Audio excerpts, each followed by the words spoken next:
Good morning to everyone. Happy Mother's Day. Happy Sunday. Um, Colorado, it's a beautiful day outside, so that's always good. Spring is in the air. Love it. Um, I'm going to start out on this one by just kind of giving my personal report on how my marathon went. Kind of a quick recap. Then kind of looking forward to the rest of training into spring, into summer. Kind of a shift from what I did the last 3 months, pretty much. Um, so yeah, pretty much, the marathon went pretty well. Didn't get the time I was hoping for. I was actually about 15 to 20 minutes slower than the previous year. Kind of take that with a grain of salt though, because I was dealing with kind of a leg injury. It was bugging me. Mile 8 or 10, it kind of just kicked in and it wasn't really running the same. Kind of had a breakdown in form. That kind of cost me at the end, miles 21 through 26. So it was kind of stop and go for about three of those miles, 3 to 4 of those miles. So, when you're walking for 15, 20 minutes plus of a race, you're not going to get the time you want, obviously. But I think overall, when I put everything into perspective, shorter training session, which I'll speak about why that was in a few minutes. Kind of looking, basically at body weight, preparation was on point, hydration, rest, all that stuff. My taper week went well. But yeah, just kind of looking at the whole result and just kind of facing reality, so to speak. Like, yeah, I weighed more, had some good training sessions, but didn't quite peak as well as if I had started maybe end of January, first week of February to hardcore endurance training, focus on running, main priority. I've kind of given some more preference to weightlifting in the last 8 to 10 months, especially since my Ironman, my 70.3 race last year Ironman in June. So when I reflect on the last 11 months, I'm proud of the fact that I completed another marathon, 4 half marathons within that time. I was able to bulk to like 195, 196 around Christmas time of end of last year in 2023. Starting this year, I had, a real nice, I was happy with my frame, my muscle. I put on some muscle, my physique, how I looked overall. I think aesthetically, I've made some good progress. And, basically weightlifting, staying healthy, pushing myself, adding some intensifiers in my workouts, which I'll speak about later in one of these next few episodes once we go kind of dive deep into kind of the bodybuilding type, I guess, training that I'm looking forward to doing this next year or two. So, but yeah, that's pretty much all I have for the marathon. Anyone who does a marathon knows that you don't always get, a lot of things have to line up for you to get like the optimal time you're looking for. You can even be well prepared, which I believe I was, but that leg that was bugging me just kind of messed it up. I mean, I had a pretty high goal, right around 3 hours. So the fact that I get in the 320s, it's not a deal breaker. It's not, it doesn't crush me, but it's just one of those things like, yeah, it's kind of, I'm not surprised that happened just due to the fact that I wasn't 100% healthy. And anyone who does, plenty of endurance or tries to, elevate their fitness and do kind of some high skill, high intensity, high difficulty accomplishments, they don't always go the way you want. But I think what's important is obviously that you just kind of stay at it and, give 100% and keep going and kind of stay disciplined towards what the end goal is. If I'm completely honest, there were plenty of times where I think mentally was the biggest advantage I gained from this year with this shortened endurance season. I start out with 2 or 3 half marathons and I build up to this full marathon. But there were plenty of more times where I wake up on a weekend and I'm just not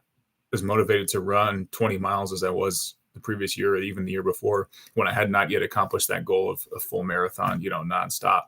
So for me, my body weight, like I said, it was 195 in the winter. It dropped down to maybe 186, 187 for this race, but honestly, 3 to 5 pounds heavier than what I weighed last year. Which from the perspective of building strength and building a better overall body and physique, and have like a good, base for lifting and getting stronger when I'm not doing these endurance races, I made some good progress. That's related to diet. That's related to 2-a-day workouts, 2 or 3 days a week during the winter. That's attributed also basically just to kind of discipline in terms of timing of my workouts, waking up really early, sometimes, 4 a.m. to go work out at, 4:50, 5 a.m. Before I got to go to work or take my son to school. So kind of I guess going head on that kind of mental advantage of that mental strength of, the alarm goes off. You don't always want to, but there's plenty of guys that wake up early, pretty much every day and work out at 5 a.m. So the fact that I kind of did that, added on some 2-a-day workouts, like, a Monday morning workout might be back or, chest or something. And then I go into arms and shoulders in the evening with high intensity, maybe boxing session or, heavy bike intervals or something like that. So anything to really kind of like build that strength and kind of build that tolerance, that pain tolerance level really of, especially in long distance races, it comes down to, a lot of it comes down to pain tolerance at the end. I mean, almost the thing that hurts more than your lungs is just your legs and your entire body. So I don't think it's surprising to people that when at least for me, because I lift weights a lot too, like when I run a full marathon, like my entire body hurts after. So this was no different. But again, a good experience. I think mentally, I just kind of grinded it out and stuck with it and got to the finish. And, obviously I'm at a point in my fitness to where there's really no doubt. There's zero doubt in my mind that I'm going to follow a schedule and stick to what I say I'm going to do, which is good. The only question mark comes into play of, are you going to be healthy enough to execute? Are these goals realistic? And also, do you have the time to complete these goals without fail? Obviously, a lot of people that are watching this and that are involved in fitness at my level, I'm not at the elite level, I'm not at the professional level, but I'm definitely in an advanced level where it's very important to me. You need to find the balance between, family, friends, if you have a lot of friends, business, work, sleep, rest, all that stuff. Any other hobbies you have, obviously you want to prioritize those too. Like if you're somebody that's, basically into like, cartoon, maybe art, like creation or something, or like, you're drawing cartoons or something, or trying to publish animation online or something. You have that, you have fitness, you have family, significant other, whatever it is, kids, all this stuff that kind of basically just kind of, meshes into your specific 24/7 day-to-day routine. So nice thing about me shifting from endurance into weightlifting specifically is that when you're trying to prep for a long race, you have to have 2-hour workout sessions, which you really can't avoid. But I've kind of dialed into specific workouts that for me, kind of at the level I'm at. Again, I'm not a professional, I'm not at the elite level.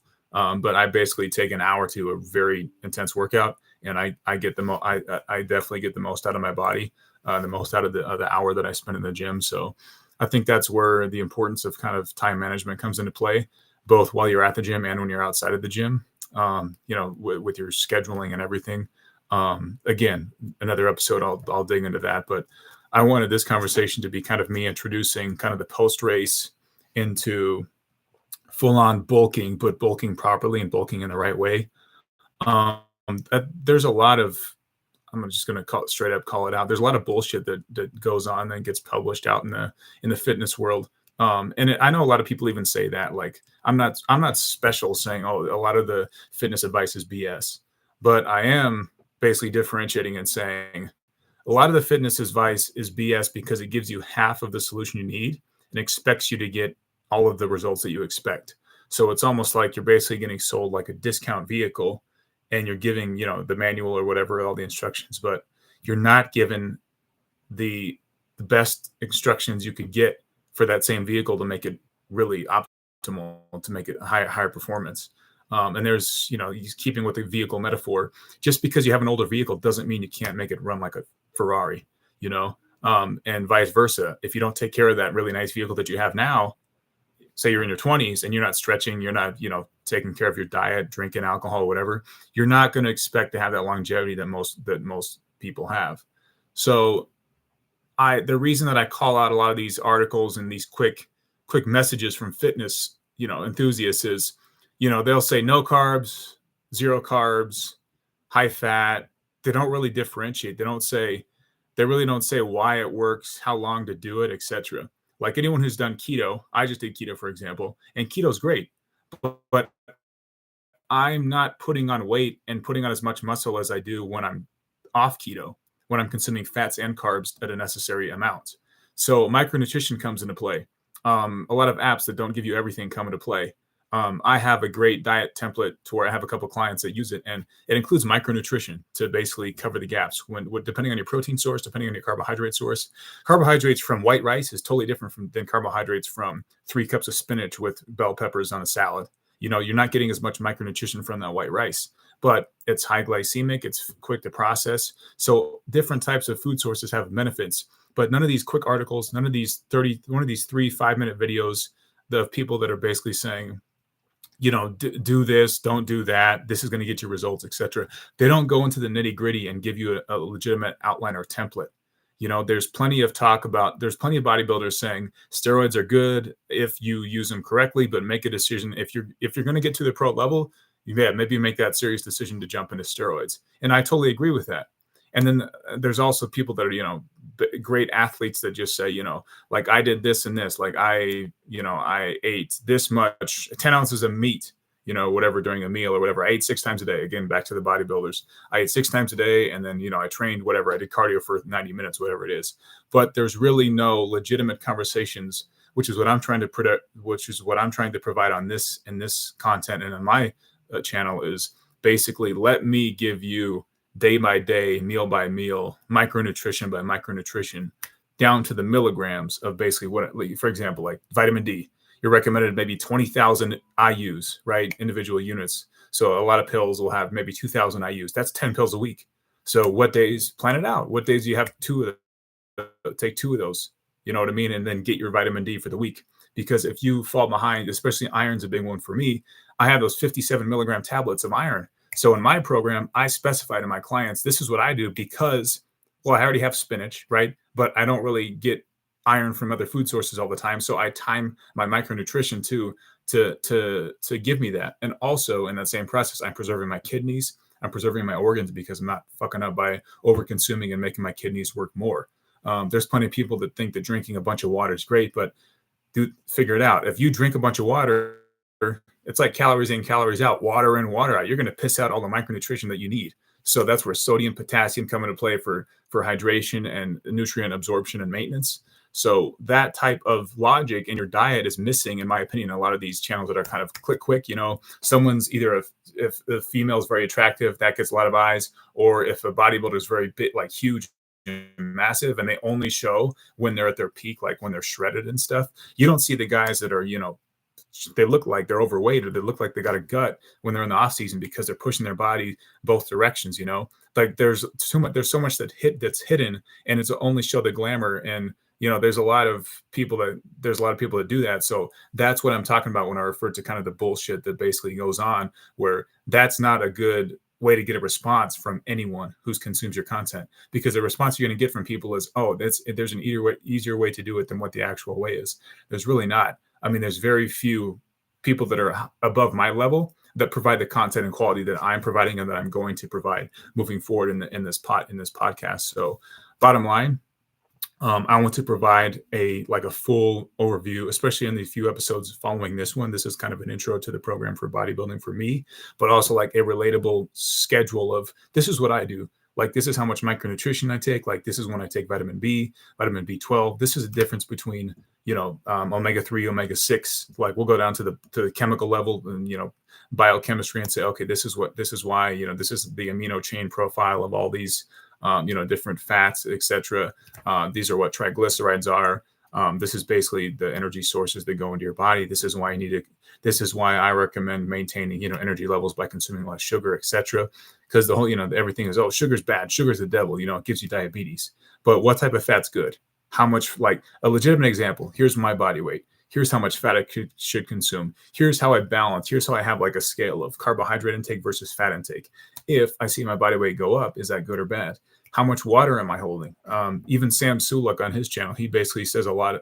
He's called it out multiple times. Like, if he's on a bulk, he weighs 260, but then when he cuts, like that body weight difference when he cuts is maybe 15 pounds lost, but it's maybe 3 to 4 pounds of muscle, but a lot of it's water and glycogen, which is totally valid.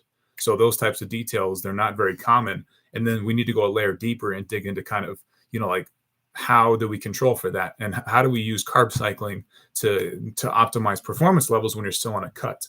So, guys that maybe have the genetics, I believe that's ectomorph, if I remember correctly.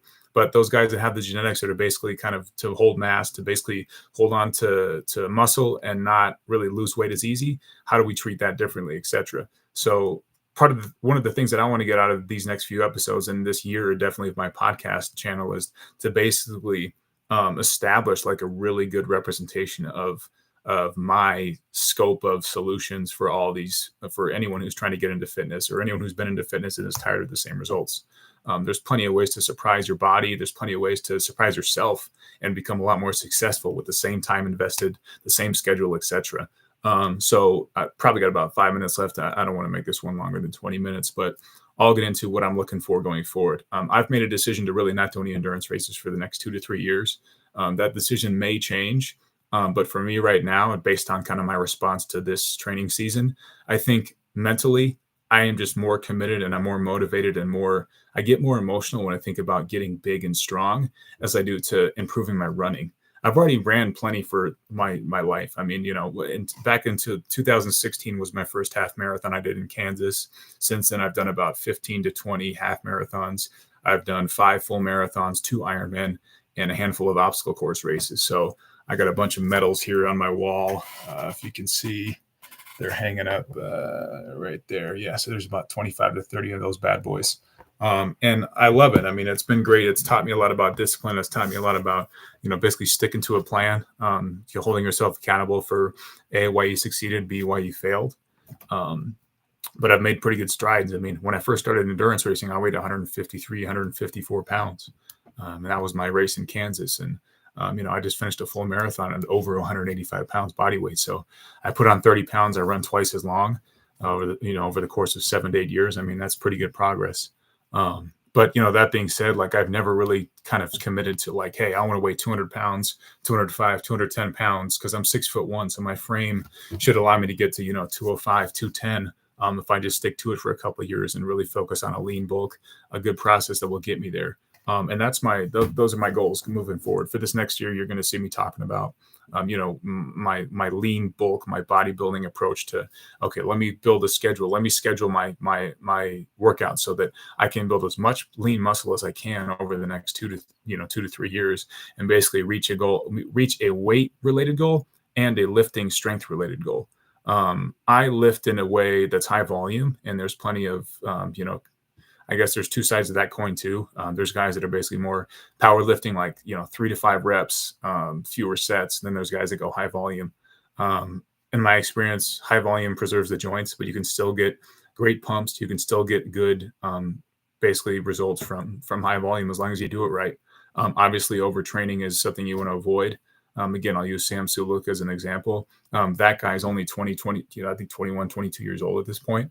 But that guy is really good at stopping when he should. So he's very strong. We can all see that. But one thing that's impressive about him is that he knows 8 to 10 sets at the volume that he's doing, which is usually, between 8 to 13, 14 reps. So that type of volume he's an advanced lifter, obviously, but that type of volume is yielding him really good results. People that stand there for 2 hours and feel like they need to spend 2 hours in the gym, that's not going to cut it. If you have enough intensity, you can get out 45 minutes to an hour at a single muscle group. And that's what my schedule is. I usually do like a bro split type thing where it's basically big body parts individually once a week. That's back and legs. And chest can kind of fall into that category too, back, legs, and chest. But shoulders and arms and abs and heavy cardio, at this point, those are going to fall into different weeks and different times where they fit in based on how I feel. So I basically have the majority of my programming, at least 60 to 75%, that is set in stone. Like when I do leg day, I'm not fucking around with anything else. Like, especially when I'm starting to do these leg days that are high intensity, like anyone who does a hard leg day knows, like you need to carb up, you need to get your nutrition, and you need to focus on legs only for that day because you're going to be toast after that workout as long as you do it intense and you do it correctly. So I'm no different. I mean, especially now that I'm getting into like a muscle building mode for like the entire year and beyond, legs are going to be a priority of just to do legs only. Back is important to me. People that are just starting out, or maybe not starting out, but people that have worked out for a while, but they're starting to notice like they lack symmetry, or they lack, they have lagging body parts that need to be brought up. For example, guys that walk around all day like this with their shoulders slacked, they want to basically focus on back and shoulders and lift so that they can bring their posture up. They look better in a t-shirt and also just look more confident when they're walking around. That gives you the more dominant look. Like if you want to have the more alpha look, right, then you want to basically you have good posture, have your chest out, and then have your shoulders that are well built and kind of those traps that are kind of sticking up. So I focus on back because that's always been my lagging body part. So I do back a single day too, which is very important to me. And again, like that for me, back is just as intense as legs. Like it's very taxing. Your back is a bigger muscle group than your chest. Your triceps are a bigger muscle group than your biceps. So I don't really do push pull, but I just focus on like, hey, if I'm going to do a chest day, I don't do triceps because obviously a lot of chest is tricep dominant. So yeah, I usually do like chest and arms, like chest and biceps. And then on a shoulder day, I might do shoulders and triceps. So that might be like that fourth or fifth day, right? So I got back, legs, chest, and then I have shoulders and arms. And then I might have a second chest workout, which is incline. So flat chest one day, incline chest with biceps. That's another day. So we're at 5 days. The 6th day would just be like high intensity training, like boxing or interval training, something like that. Again, with a smaller muscle group, maybe a second back day.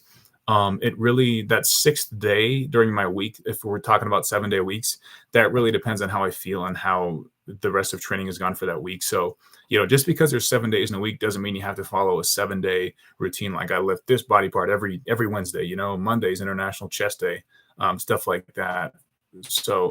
So basically, if you follow more of like, okay, this is my cycle that may last 7 days, it may last 8, it may last 5 this week, depending on how I feel. And you have to be responsive to how your body's feeling and listen to your body.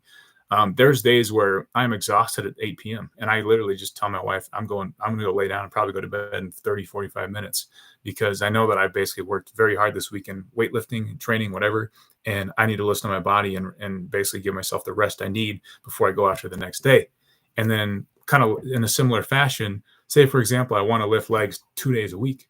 But for me, for example, I'm coming off the endurance race. I lifted legs very hard on Tuesday for the first time. It's Sunday. My legs are still fucking sore. So I'm not going to go in tomorrow and have another hard leg day and compromise the quality and the intensity. I might do some machine work on legs tomorrow, and then I'm going to wait it out and go back on Thursday or Friday with the high intensity, like max effort, max production leg day so that I can get the most out of that day where I do that muscle group. It's not heroic to basically work out when you're sore, work out when one of the indicator for me, because I do a lot of running too, is that if my joints hurt, like when my joints hurt, that's definitely a signal of being overtrained. But if my back is sore because I just did back and I'm going to do chest today, and my arms maybe are a tad, maybe my bicep, I just got worked out biceps the day before or something, or triceps, if they're a tad sore, I still go after chest, right? Like I'm basically sequencing the lift until the workouts into okay, I might be a little bit, fatigued, or one part of my smaller muscle groups might be a little bit fatigued, like grip strength, for example, for back. If you do a heavy ass, lat pull down, you're gonna feel it in your forearms. So the next day you go into a lift that requires you to use your forearms, it might be a little bit sore, But again, the big muscle groups, the muscle group that you prioritize, make sure that is always preserved and kept fresh, like cycle. And that's cyclical, right? So like I said, for legs, I want to build my legs up this summer because my legs have shrank because I've been doing so much running lately. You can't go run 2 hours, you can't go run 20 miles or whatever, and then come in and try to squat 315. Unless you're, very advanced and you already have like a good base from like being a, Division I football player or something. Guys that have been running as much as I have these last few months, they're not going to build their leg strength while they're, basically while they're running so much. So this is like the rebound. This is like the shift of focus into primarily bodybuilding, optimal, building muscle, but staying functional, keeping my body fresh. I'm not going to be going into a bodybuilding competition, or I'm not going to be doing a powerlifting competition. So my goal is literally high functionality, high performance, and just make good progress in strength, maintain flexibility, and also physically, like how aesthetically improve how I look. I've made some good improvements on how I look. I make plenty of shorts on my YouTube channel that kind of showcase, hey, I've looked bigger than last time. I look bigger than this time last year. I kind of look back on when I first made the decision to really get into endurance. I was a tad bit bigger, maybe, but I was holding more water. I wasn't quite as lean and quite as shredded on my back. So I like to, pay attention to those goals too. Like I've made good progress on, you could literally see every muscle in my back when I got a good back pump, and when I'm, when I'm kind of more shredded, and maybe when I'm dieted down a little bit, maybe when I'm towards that 185 body weight as opposed to 195. That's a good reference point too. When you do these cyclical kind of bulks and cuts, now that I'm going to be dedicated to lifting for 2 years, I'm not going to be bulking for 2 years in its entirety. Another call out for Sam Sulek. This will be the last one, I promise. But basically, he talks about how you go up 15, go down 10. Go up 15 again, go down 10, 2 steps forward, 1 step back. You're basically doing that multiple times. So that eventually over the course of a year to 2 years, you've put on 15 pounds of muscle, 10 to 15 pounds of muscle in maybe 2-3 years, right? Let's be realistic. Without steroids, you can't do much more than that, especially when you're advanced or like, more experienced, like somebody like myself. If you're a beginner, it's different. You can put on 10 to 15 pounds of muscle in a single year if you eat a lot and train a lot and you've never done this. Your body's never done this. But the more muscle maturity you get, the more you work out, you realize like, wow, it takes consistency just to put on 2 to 3 pounds of muscle every year. I believe firmly that I have accomplished that in the last 2 to 3 years. And I have put on 8 to 10 more pounds of muscle on my frame since 2020, 2021, when I first started basically dedicating myself to fitness at all levels, like no drinking alcohol, rest, nutrition, training cycles, weekly regimens, all that stuff. So it's been good so far, but I really do. I know I've seen it, visually, that I have, basically cut myself off at the end of winter when I put on some good weight, some good muscle. I'm not fat. I don't feel like I got a lot of in my stomach. I don't have a lot of extra body fat, a little bit more, but I manage it because I do heavy cardio year round anyways. But basically what I'm doing now is I'm going to cut off that time where February hits and I start shrinking. Now I'm just going to grow, and then cut. So maybe next year in 2025, at this time, I'm not recovering for a marathon. I'm stopping at bulk where I get to 205 pounds and I'm going to go down to 198. And then I'm going to hit 198 and I'm going to spike back up to 210, 212. And I've never done this before. So my body I don't know what to expect, which is the exciting part. But fitness is about keeping it motivating and keeping it important to you. And that's where I feel like an attraction to getting as big as I can, because I've never done that. I've never been healthy in terms of no alcohol, responsibilities in my personal life's in order. And then I say, okay, I'm going to go all out on getting big. I've never done that. Since I've basically cleaned up the rest of my life, I've always been, okay, let me get a race. Let me try to run. Let me do like a marathon or an Ironman, whatever. And then let me lift weights while doing that. It's cool. It's fun to be a hybrid athlete because you kind of got the best of both worlds. But again, you're kind of limiting yourself when you say, okay, let's push this thing to the limit. I've never really pushed myself to the limit in terms of cutting off weights and going all in on a marathon. I might do that as I approach 40 years of age. But right now in my early 30s, I'm still highly motivated basically to get real big, like big, like, hey, like this guy looks like he could step on stage, that type of size. So that is something that I'm looking forward to doing and kind of pushing the envelope on that. We'll see how it goes. I'm going to learn a lot along the way, but in the process, just remember this episode and kind of this call is this podcast of, hey, here's my base, right? So I weigh 188 pounds right now. I'm 7 days removed from a marathon. So basically I'm going to go up past 190, get to 195 probably in 2 or 3 months, see how I feel, see how realistically it is to get to 200 and hold that for several months, maybe cut down to 192, 193, and then go back up and try to hit 205 by Christmas. So that's the schedule for now. I hope you guys enjoyed this and you'll follow me along the way. Feel free to drop any messages in the chat. I'm available. Obviously I have my training programs. I'm taking on clients. Check out my website, hybridlivingathletics.com. I got all the program information on there. I'm going to start doing some more blogs, some new announcements, maybe just kind of some article sharing, stuff like that to keep people interested in visiting that webpage. So, definitely adding some more value now that I kind of have the capacity to do so. So thanks a lot for watching. Go out there, be great, have a good week, and we'll see you next time. Take care.